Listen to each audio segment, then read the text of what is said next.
aqui, Capoquinha 110.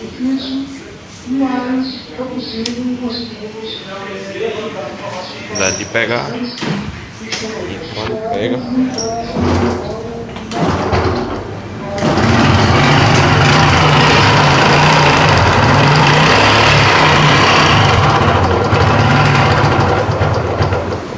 está apagando. Dá um grau nessa moto. Da reserva também agora. Problema da moto.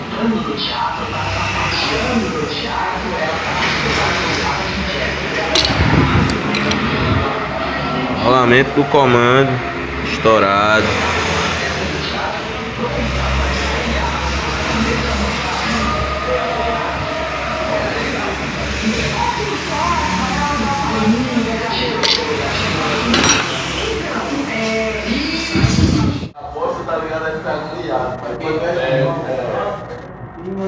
Essa aqui tava dormindo, hein? Essa aqui tava dormindo na frente da parede. Pronto, foi trocado o rolamento do comando. A corrente do comando estava no final. E o kitzinho de tensionador. Sem contar aqui a molinha também.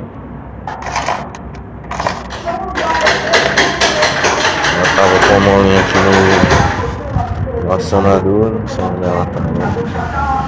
Estava com a molinha de varão de freio.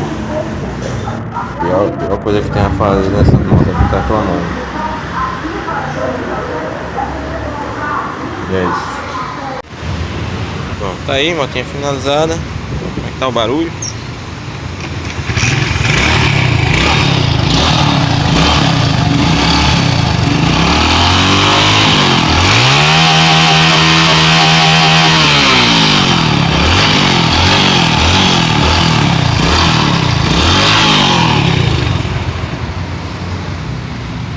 Tá segurando lenta, mas aí é outro problema se o cliente quiser resolver. E é isso.